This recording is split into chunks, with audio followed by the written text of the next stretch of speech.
Hello, everybody. So the subject tonight, we're into the final section of the night school. So what I've been trying to do so far is to think about anarchy as a type of order. And the last 2 weeks, think about the ways in which ideas of utopia and utopianism can provide a lens to consider what abolition might mean, or how we might think about something huge like abolishing an institution, and to think about what that act of abolition, or how that act of abolition advances us towards something like an anarchist order, which is about self-government. So that's the interrelationship between the parts, if you like. And today, what I want to do is to think about one of those sort of big institutions, which I think, if we think about abolishing the family, it sounds not only very difficult, but in some ways it lacks subtlety. So what I want to talk about today is how anarchists, or how two different anarchists have thought about this concept of abolishing the family, and what it involves, what it entails, particularly for women.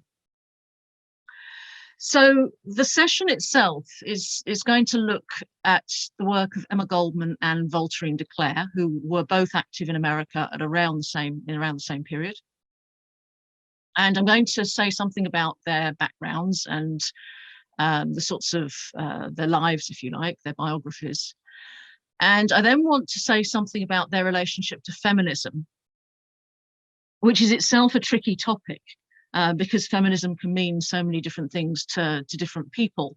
And at the time that they're active, I suppose feminism is beginning to be understood in relation to the suffrage movements and movements for education, in particular for equal rights movements.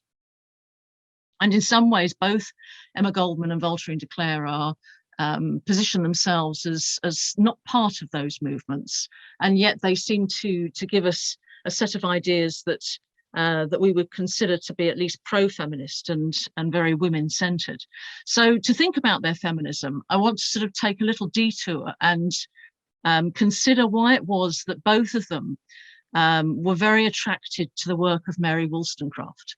So there's going to be a little interlude where I talk about Mary Wollstonecraft and the sorts of ideas that she had as an early advocate of women's rights.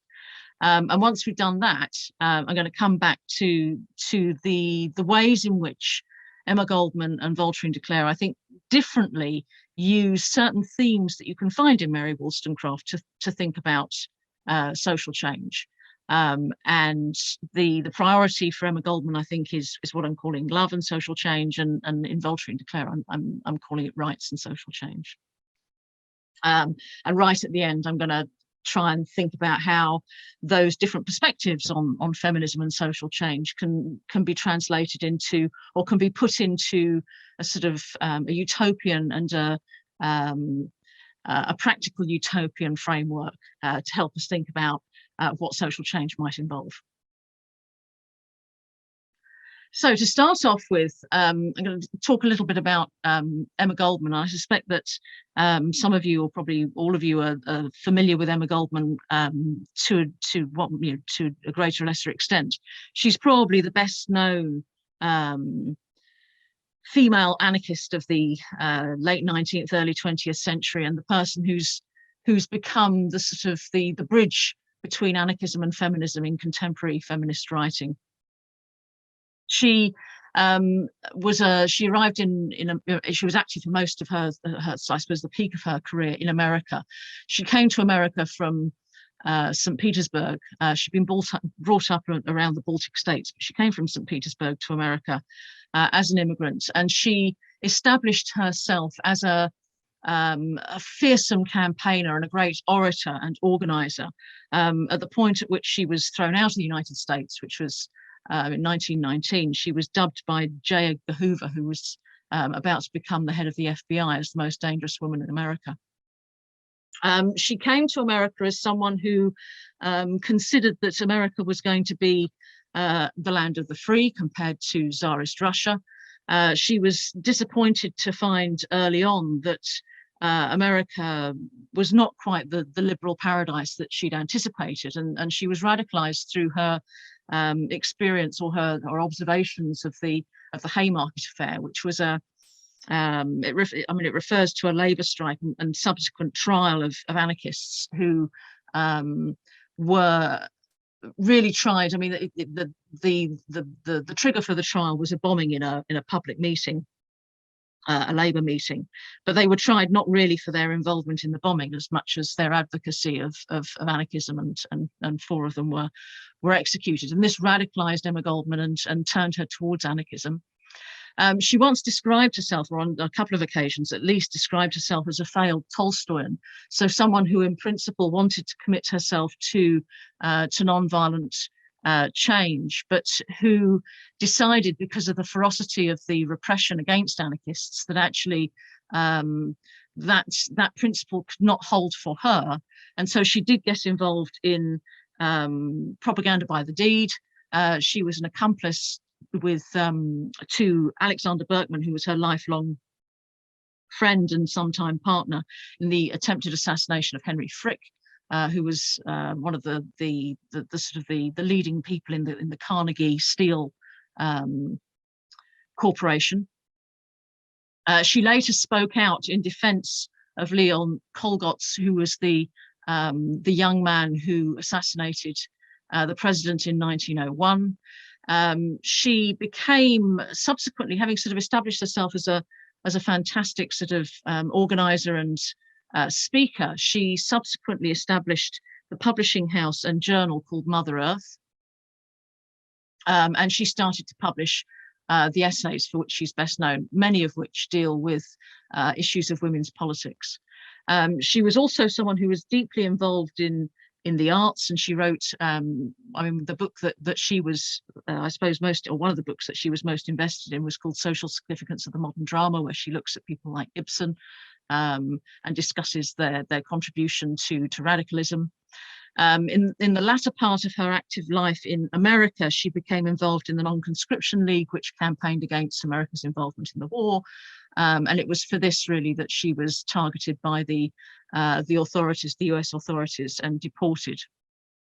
She was sent to Russia, which was then in the process of revolution. She was initially quite enthusiastic about the Bolshevik revolution, but on arrival in Russia realized that Bolshevism was not the same thing as anarchism, and became a hostile critic of Lenin and the Bolsheviks.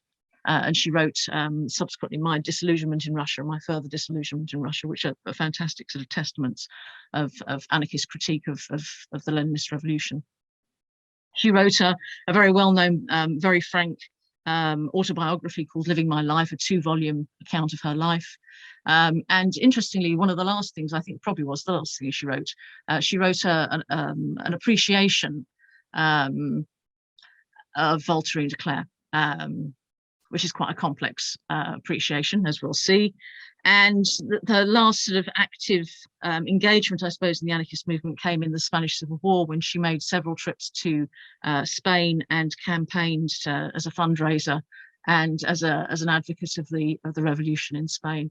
She's sometimes associated with the phrase, if I can't dance, it's not my revolution. It's not something she ever said, but it's the phrase that I suppose marked her dislike of sort of bossy, puritanical revolutionary men, and which probably established her in the 1970s as one of the sort of the creative voices of feminism at that time. So that's Emma Goldman. A little word about Voltaire de Cleyre. So Voltaire de Cleyre was born in America. She was born to a free-thinking family, which is why she's called Voltairine. Her father was much impressed by Voltaire, and so called her Voltairine. She, I suppose, became radicalized through her reading of American libertarians, and I mean people who were sort of precursors of anarchism but didn't necessarily call themselves anarchist.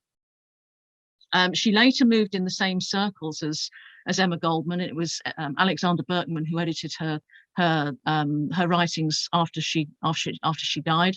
So she was involved in the same circles, but they weren't close, as we'll see in a second. She's known as an essayist and a poet. She's also known as a direct actionist. I mean, she's one of the people who really sort of puts the stamp on the notion of direct action. And she was someone who believed that the methods of direct action ought to be left to individuals to determine. So she was not a pacifist by any stretch of the imagination, but she wanted to take she wanted people to make their own judgments about things. So she wasn't going to advocate for anything sort of one way or another. She just wanted to lay out, I think, the alternatives that she thought were possibilities for people. She's an incredibly strong woman of principle. I mean, there are two sort of really sort of, I suppose, notable things about her life. One is that she had a son, but didn't bring him up. She gave him to the partner, to the biological father, to bring up the son. Didn't want anything to do with parenting. The other really remarkable thing about Voltaire de Cleyre is that she worked for a long time as an educationist, and in 1902, one of her former pupils, a man called Herman Helcher, shot her at point blank range 3 times. And she refused to give his name to the police. She refused to identify him. And not only that, when he was arrested, she tried to organize anarchists to raise funds for his defense.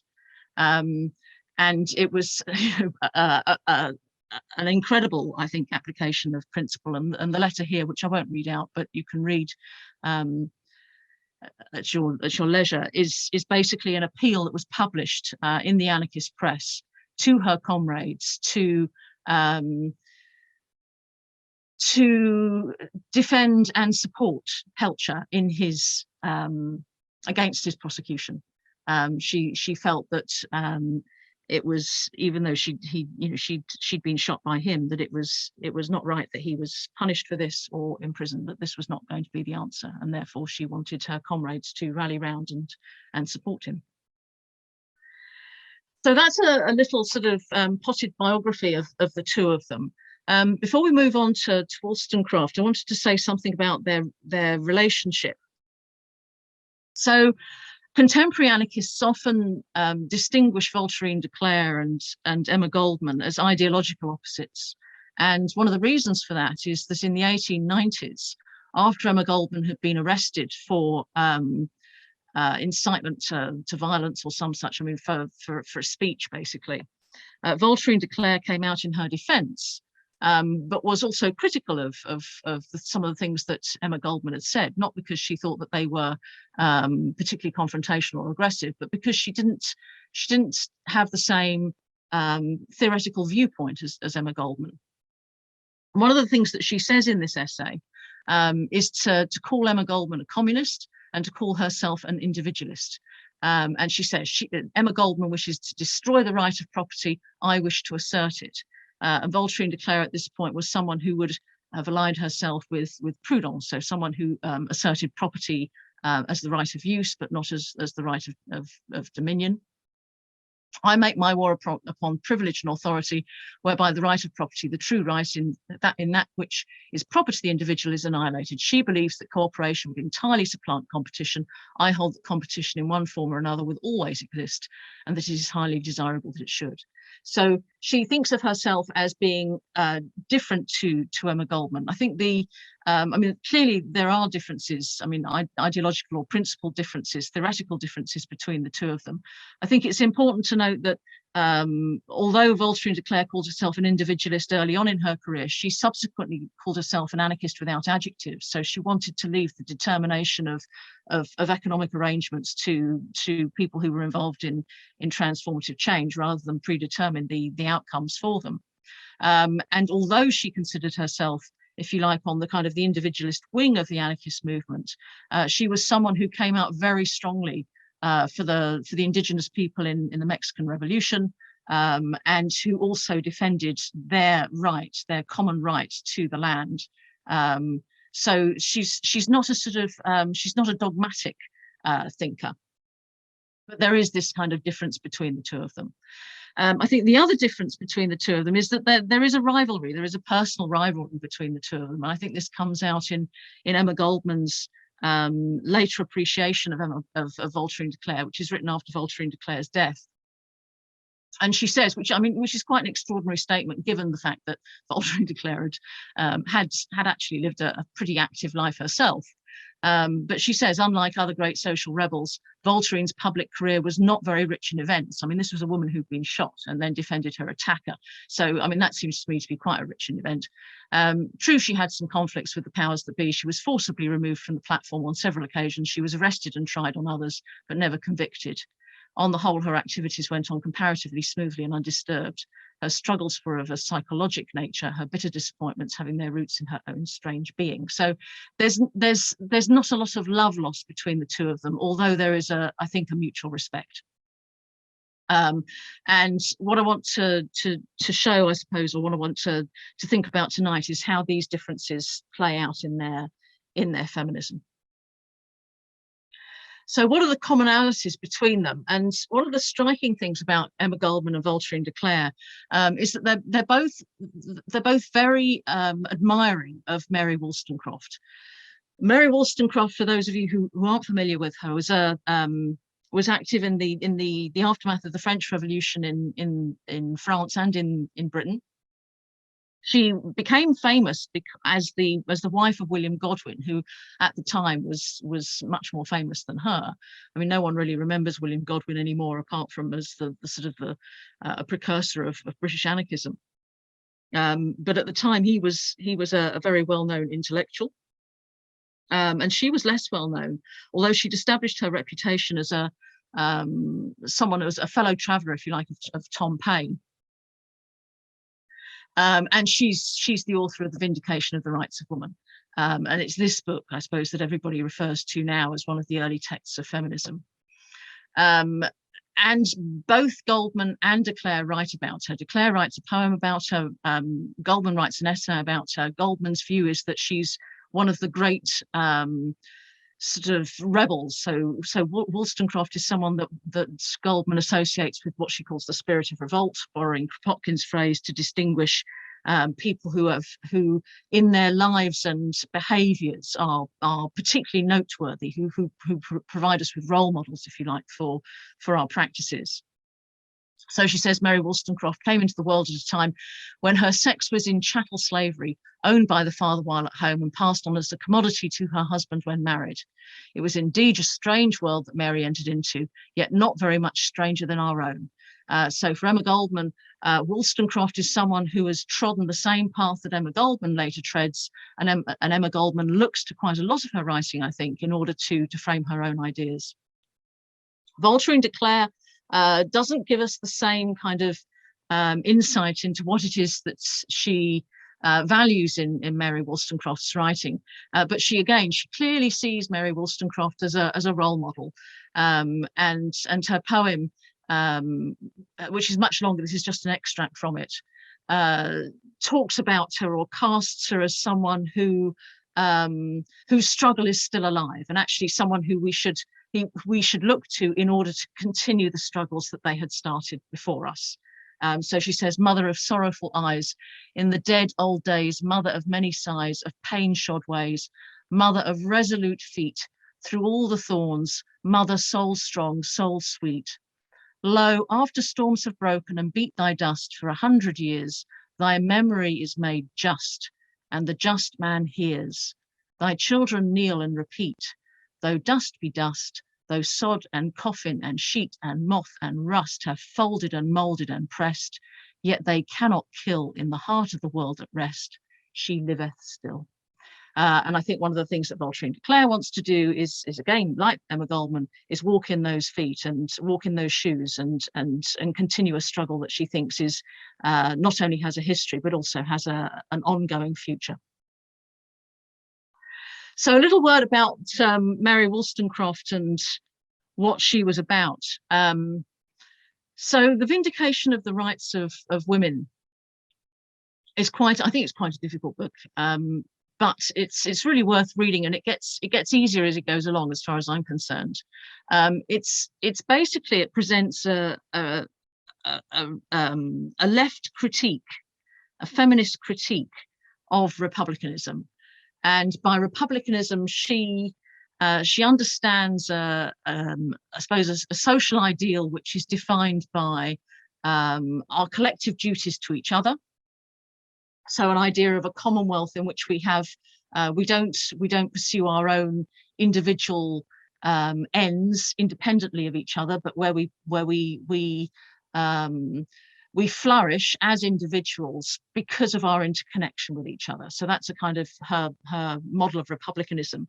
But she's deeply critical of two of the men who I suppose at the time are associated with Republican values, one of whom is John Locke, who is a critic of absolutism and a critic of tyranny, but someone who she, I think, thinks has not quite delivered the equality for women that he promises to do.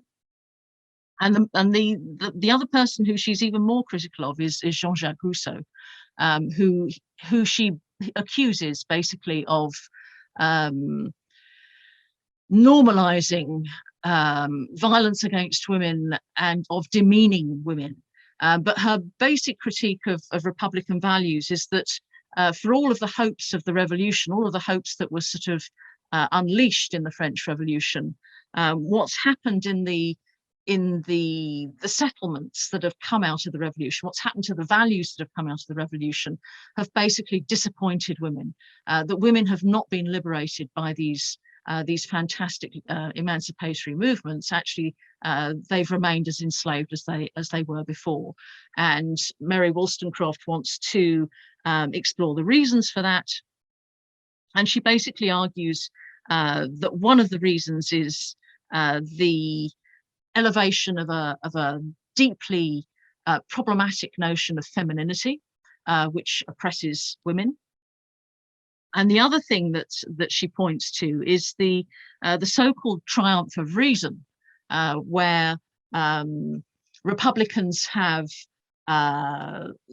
sort of dispensed with all of the superstitions that have underpinned the legitimacy of monarchy through their reason. What she says about reason is that it's a virtue that has been reserved exclusively for men, and from which women have been dismissed. So women are considered to be unreasoning beings, and it's because they're said to lack reason and because they have this, they're characterized by this rather demeaning notion of femininity, that they are universally oppressed. And it's these problems that need to be addressed if women are to enjoy the same kinds of liberties and freedoms that men are claiming for themselves. So she's one of the people, I mean, she's quite openly, she takes a critique of patriarchy, that this is a picture of John Locke here, the critique of patriarchy that John Locke had advanced against monarchical rule, against absolutism.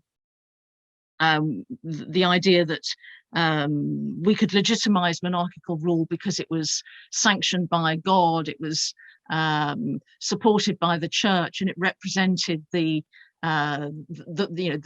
rule of Adam over his people. This was the sort of the patriarchal view of monarchy. She says, that idea is a valuable idea, and it's, it is the way in which we can tackle problems of tyranny and arbitrary rule.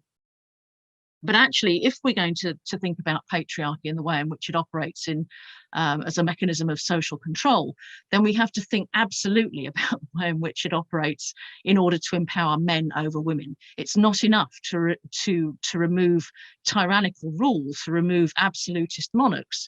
Actually, we have to attend to our social relationships at the same time and rid ourselves of patriarchy within our domestic arrangements, and the institutions that are built on the foundation of those domestic arrangements. So she says the divine right of husbands, like the divine right of kings, may it be hoped in the enlightened age be contested without danger. But of course, one of the things that she argues in the vindication of women, vindication of the rights of women, is that it is contested. It's contested all the time. And what she's trying to do is set the world to rights by attacking patriarchy. So the particular focus of her work, as I say, is on the writing of Jean-Jacques Rousseau, and this is a picture of Rousseau here. And the book that really appalls Mary Wollstonecraft is a book about education called Emile. And in the last sort of sections of Emile, Rousseau turns to consider it's a kind of a fictionalized account of an ideal education of a boy called Emile. And in the last sections of the book, Rousseau turns to consider the education of his friend, Sophie, who is his helpmate, and who he treats in a completely different way. And Rousseau's argument is that men and women are fundamentally different. And women are the weaker sex, both in body and in mind, and that trying to make them equal to men will unbalance what is a natural relationship of, from Wollstonecraft's view, of domination of women by men. And she quotes all the time throughout the vindication of the rights of women, she quotes sections from Rousseau, and she absolutely slams him and accuses him of encouraging not only the sort of the demeaning of women, but the sexualization of girls, the encouragement of women to make themselves available to men, although as sort of playthings, if you like, as toys. And she points out, I suppose, what we would call something like the rape cultures that are embedded in Rousseau's thought. You know, she doesn't use that word, but I think that's what it amounts to. And I'm just going to read one quote here, this last one, which is from Emile, and she does use sections from this in order to absolutely reject everything he has to say about relations between men and women, and the nature of femininity that he's imposing on women. And Rousseau says, whether the woman shares the man's desires or not, whether or not she is willing to satisfy them, she always repulses him and defends herself, though not always with the same vigor, and not therefore always with the same success. For the attacker to be victorious, the besieged must permit or direct the attack. How adroitly she can force the aggressor to use his strength, the freest and most delightful of all acts, does not admit any real violence. Both nature and reason oppose it. So she's appalled by Rousseau. So that's Wollstonecraft. I think there are two things, I suppose, to take away, which resonate in the writings of Emma Goldman and Voltairine de Cleyre. One is the idea that men and women are corrupted by the social relations that they currently enjoy. They're corrupted by this perverse understanding of women as weak. And that sets a problem, which Mary Wollstonecraft resolves by saying there's only some women who are able to see the corruption that so disadvantages them. And it's for those individual women to become the trailblazers for others, not only to liberate women, but also to liberate men, because this isn't about women becoming asserting themselves over their oppressors. This is about women being able to draw attention to the fact that that everybody has been corrupted, and therefore everybody has to be liberated through the actions of women. And I think that idea that resonates very strongly in Emma Goldman's writings. And one of the things that Emma Goldman wants to say is that all of the things that Mary Wollstonecraft says about women's disadvantage, the fact that they're not educated, they're forced to marry because they're not able to get access to the labour market, they're not able to run their own lives. They essentially become the property of men as soon as they marry. They don't have rights over their children, and they become dependent. And it doesn't matter what kind of class women come from, they're all dependent. So although class does make a difference to the general well-being of women, actually all women are oppressed. No one has a particular advantage when it comes to thinking about relationships between men and women. All women are oppressed. So Goldman says, even the middle-class girl in marriage cannot speak of her home, since it is the man who creates her sphere. Whether the husband is a brute or a darling, marriage guarantees woman a home only by the grace of her husband. So this is the patriarchal family. Small wonder she becomes a nag, petty, quarrelsome, gossipy, unbearable. She could not go if she wanted to. There is no place to go. So, I mean, the striking feature, I think, of this little extract is very similar to Wollstonecraft's view, is that when Wollstonecraft looks at the condition of women, she's not blaming women for their corruption, but she does think that women are sometimes complicit in going along with social practices that are harmful. And Goldman has a similar kind of attitude. Goldman's view is that it is up to women to bring liberation to men and women, but that women too often succumb, if you like, are seduced by the social practices that leave them in oppression. And rather than fight, what they do is that they become the very things that men want them to be. That is, quarrelsome, nags, boring, lacking in any kind of interest or fire. And so one of the things that Goldman wants to do is to invigorate women to live differently in order not to become victims, if you like, to the sort of the demeaning femininity that is otherwise imposed upon them. Okay, let's think about Voltaire's critique. And how that comes also close to some of the ideas that Wollstonecraft gives us. And I think the emphasis in Voltaire de Cleyre's work comes in the idea of the systematic disadvantage that women experience through their exclusion from institutions. So, if you like, I would put Voltaire de Cleyre. I would align her with Wollstonecraft's arguments about reason.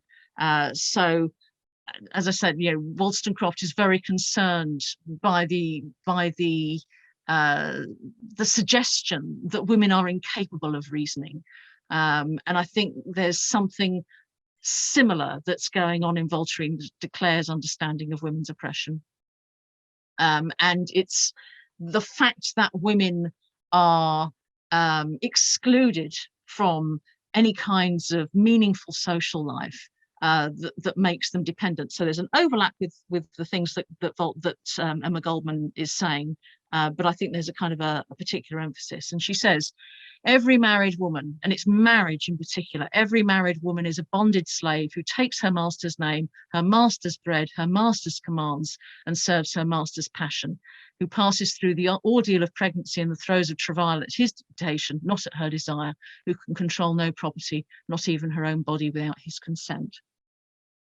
So this is someone who is unable to support herself because she is excluded from institutions that would enable her to do so. And like Emma Goldman, she says she compares this condition, as Mary Wollstonecraft does, to a condition of slavery. And she says, it's virtually impossible for women to find an escape, but she doesn't blame women for this. this, and she doesn't hold them responsible, is that they, like Goldman says, they have to fight, but the psychology is different. And so she says, when women are told, why don't you leave the family? Why don't you leave the husband? She says, why don't you run when your feet are chained together? Why don't you cry out when there's a gag on your lips? Why don't you raise your hands above your head when they're pinned fast to your sides? Why don't you spend thousands of dollars when you haven't a cent in your pocket? What can women do? They are completely subordinated. So on that basis, I think what I want to do is to think about the ways in which they begin to think about how liberation is going to take place, what abolition means from these incredibly straitened circumstances where it looks as if there's very little that women can do because they are so demeaned, they are so excluded, they are so dependent on men one way or another. So again, I think the emphasis is different in terms of what it is that Goldman and Voltaire de Cleyre want to achieve, although they start from similar baselines. So in both cases, Goldman and Voltaire de Cleyre both think of liberation as overcoming institutionalized dependence. It's this notion of dependence that's also present in Mary Wollstonecraft's work that they want to tackle. They want women to be able to release themselves from their dependence on men who characterize them in ways that are harmful and destructive. Part of that dependence for both Voltaire de Cleyre and for Emma Goldman is expressed through what they consider to be a sexual double standard.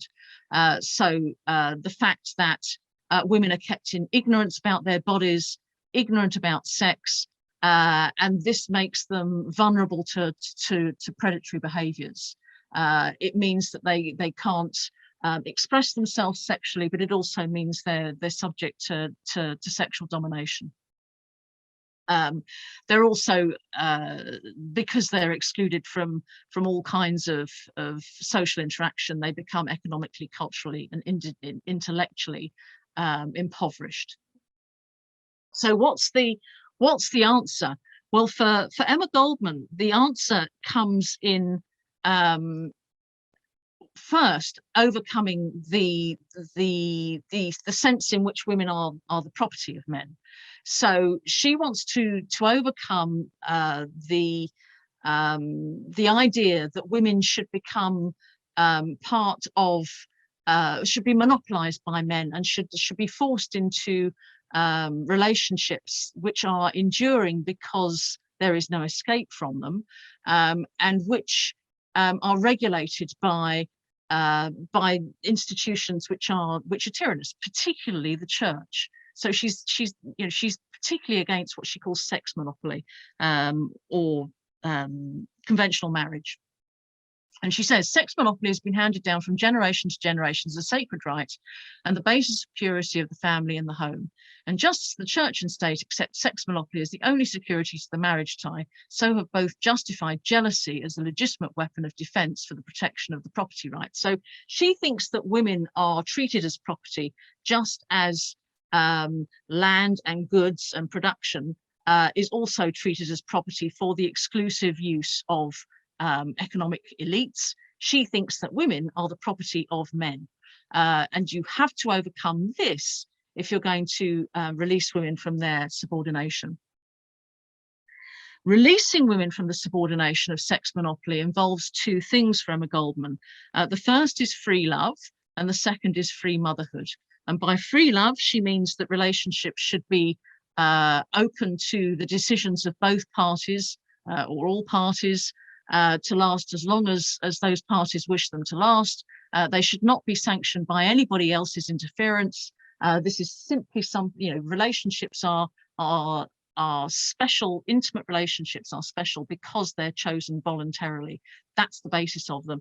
And she, on top of that, or in addition to that, she says the liberation of women comes also from recognizing the notion that the soul of women, if you like, is shaped by their capacity to be mothers, and that's free motherhood. So she says, until woman has learned to stand firmly on her own ground and to insist upon her unrestricted freedom to listen to the voice of her nature, whether it is a call for a love for a man or the right to give birth to a child, she cannot call herself emancipated. So everything that Emma Goldman wants to do in terms of women's liberation is enable women to enter into relationships based on free love, and in order to become mothers to children that they will love and cherish and want, and not to become breeding machines for anybody else, in order to be saddled with the responsibility for children that they cannot afford to keep, they do not want, and do not love. So liberation is about free motherhood and free love. Right, for Voltaire de Cleyre, we have a similar starting point. Voltaire de Cleyre thinks about women's liberation in terms of the women's institutionalized dependence, that they have no ability to express themselves or pursue their interests beyond the dependence they have on men. She also, just like Emma Goldman, believes that women are victims of a sexual double standard. So they are kept in ignorance. This disadvantages them. They experience sex as an oppression, and they become the playthings of predatory men. And equally, they cannot fulfill themselves economically, culturally, or intellectually. So all of these things she shares, the critique is very similar to Emma Goldman's. However, whereas Emma Goldman calls for free love and free motherhood as a way of thinking about overcoming dependence through forging interdependence of men and women, Voltaire de Cleyre argues that overcoming dependence means asserting independence. And it encourages her to think about the ways in which women can live their lives unattached, and the ways in which they can take advantage of changes in social practices to become separate beings, I think. So one of the things that she wants to say is not just that the patriarchal family is slavish, which she thinks it is, but she tends to think that any kinds of marriage are likely to enslave, that intimate relationships in the long term are dangerous for women. But marriage in particular, she's absolutely opposed to in any form. And she says, young girls, if any of you is contemplating marriage, remember that what that contract means, the sale of the control of your person in return for protection and support. She does not want to be not only dependent on anybody else, she doesn't want to be, she doesn't want care to overstep the mark, to become protective in any sense. She wants independence in her life. She also says, and this is in respect of the possibilities of that changes in the labour market offer, and she's deeply anti-capitalist. She's absolutely appalled by the ways in which, you know, workers are badly paid, forced to labour in unsafe conditions, all of the things, you know, she shares all of that with Emma Goldman. But she says, no one will accuse me of loving the horrors of modern society, but I am glad by these very horrors women have learned to be socially useful and economically independent. The basis of independence and of individuality is bread. As long as wives take bread from husbands, so long will the decree obtain. Thy desire shall be to thy husband, and he shall rule over thee. So long will all talk about political rights be empty vagaries. Women must care for themselves. They must look after themselves as independent beings.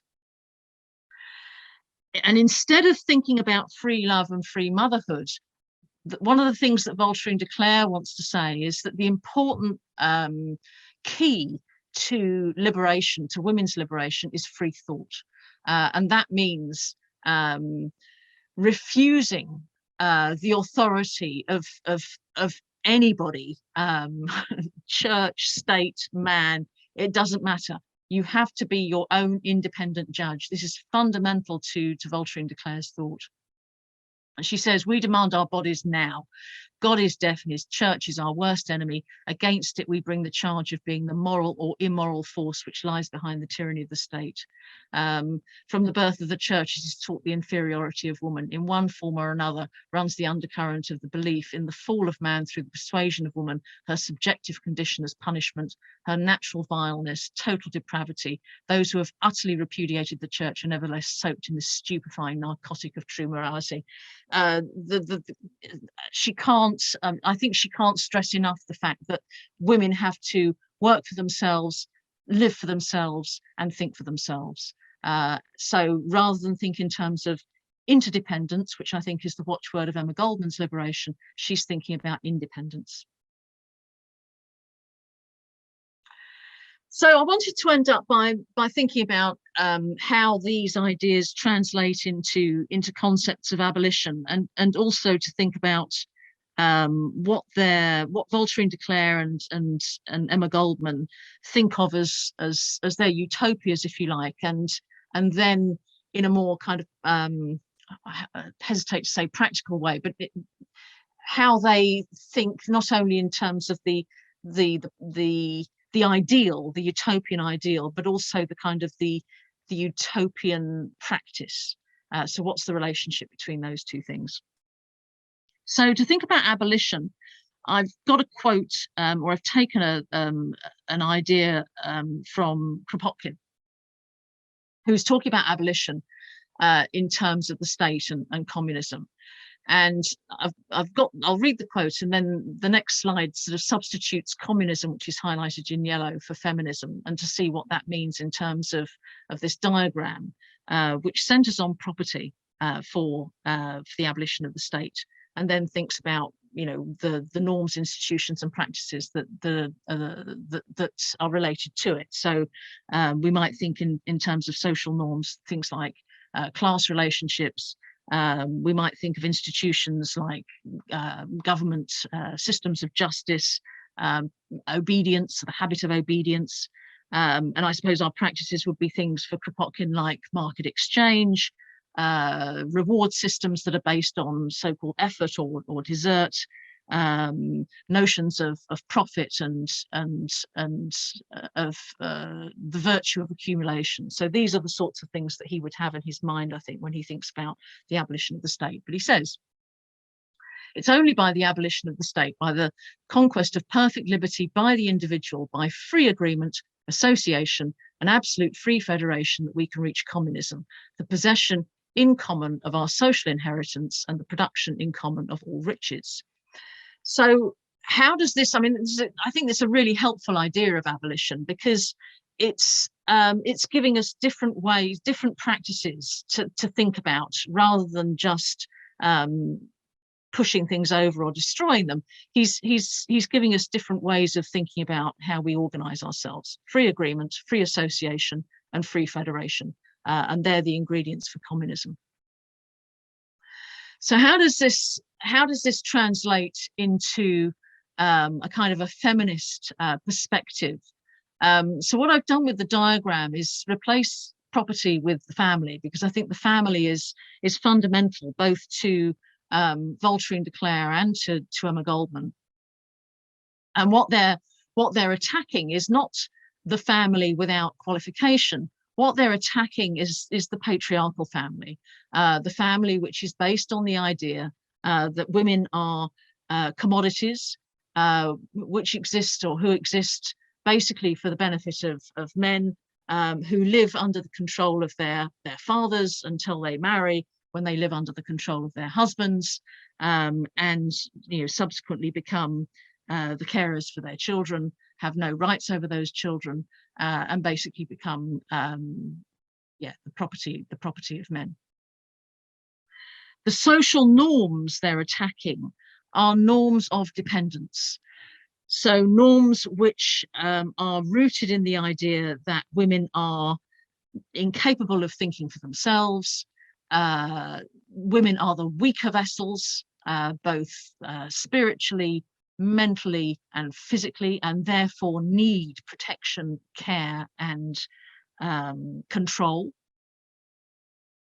The institutions that they have uppermost in their minds that they want to abolish are institutions of church, institutions. I mean, certainly for Emma Goldman, as her campaigning goes on, militarism, which is one of the things that she thinks, one of the institutions that she thinks is deeply exploitative of women and turns women into sort of breeding machines of cannon fodder on behalf of the state. And the kinds, I suppose, other institutions would be, I mean, certainly for, well, I think for both of them, but certainly for Voltaire and de Cleyre, things like fashion as a kind of an institution that women have to dress in particular ways, they have to present themselves in particular ways. This is kind of a norm, an institutional norm.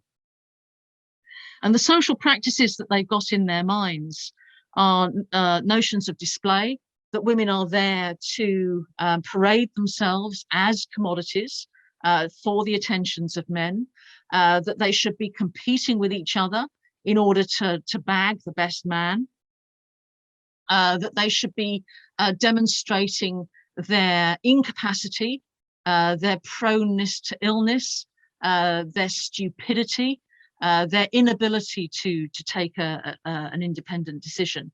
These are the kinds of practices that they want to abolish and abandon.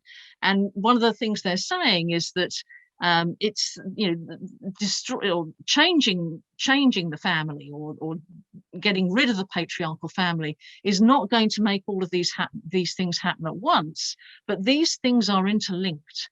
And the patriarchal family is one of the centerpieces of the norms, institutions, and practices that they want to rid women of. So the point I'm trying to make is, I think they have a very similar idea to Kropotkin of what abolition means. It means changing a whole bundle of ideas and norms. And one of the things that women can focus on in doing that is thinking first about their relationship to patriarchy in the family. So to end up, I want to think about how this sort of plays out, first in Emma Goldman's work and then in Voltaire and de Cleyre's. And what I've tried to do is to distinguish what I think is her really utopian view. You know, what is it that how does she imagine in the end, you know, if she could you know, wave a wand and construct a blueprint for an interdependent set of relationships, what would it look like? And then how is it that she thinks that goal, that utopian goal, can be achieved through something like a kind of utopian practice? So the extract I've got comes from an essay in 1911, and it chimes with something that she writes later on in 1936 when she's in Spain, and she's at this. She goes to this orphanage, and she goes up on the mountains in Catalonia, and she looks down, and she sees this kind of world emerging through the revolution, and this idea of being on the top of the peak and looking down at the possibilities is something that comes out in this quote too. And she says, "Someday men and women will rise. They will reach the mountain peak. They will meet big and strong and free, ready to receive, to partake, and to bask in the golden rays of love. What fancy, what imagination, what poetic genius can foresee even approximately the potentialities of such a force in the life of men and women, if the world is ever to give birth to true companionship and oneness? Not marriage, but love will be the parent." So that's the ideal, where you have through free love and free motherhood, you have this perfect meeting of interdependent people through their which is achieved through their expression of love. But that doesn't exist. That's just what Emma Goldman says, you know, we should be aiming towards. And it's this ideal that at the same time puts her outside of the suffrage movements of her time, of the reform movements of her time, and against those movements, who says actually the only way that women are going to make the first moves towards this ideal is to change their own sense of themselves, and to start living as if they were in a utopian world when they're not. And that's a really hard thing to do. But she says the right to vote or equal civil rights may be good demands, but history tells us that every oppressed class gained true liberation from its masters through its own efforts. It is necessary that women learn that lesson, that it is far more important for her to begin with her inner regeneration, to cut loose from the weight of prejudices, traditions, and customs. So you have to transgress. You have to challenge the norms. You have to live in different ways. You have to live as if you were in a world of free love and free motherhood, even if you're not. That's the only way you're going to start bringing the changes that will take you towards this utopian ideal. And that's what abolition is about. For Voltaire de Cleyre, again, I think there is a really utopian aspect in her thought, but it's a slightly different one. So instead of thinking about, what the perfect relationship looks like, what interdependence looks like, for Voltaire de Cleyre, because she thinks that, that quote I gave you at the beginning about, why she thought of herself as an individualist. And she says, because, I don't think actually that we can get rid of competition, and nor do I think it's right. In a similar vein, she also thinks that there's never an end of struggle.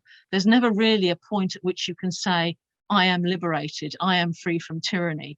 But the utopian hope is that you can recognize yourself, you can put yourself in a struggle and keep furthering a cause through your activity. So you align yourself with a tradition of resistance in order to push forward the boundaries of justice and liberation. And she says, is it possible not to hope? The very fact that every religion has some kind of symbolic festival about the returning time of the spring proves that man too felt the upspringing in his breast. We too may allow ourselves the poetic dream. Abroad in the April sunlight, we behold in every freedom-going spark the risen dead, the flame which burned in the souls of Hypatia, Mary Wollstonecraft, Frances Wright, Ernestine L. Rose, Harriet Martineau, Lucretia Mott, Sojourner Truth, our one brave old Lucy N. Coleman, and all of the beloved unknown whose lives engrafted on the race of what their tongue spoke, we too proclaim the resurrection.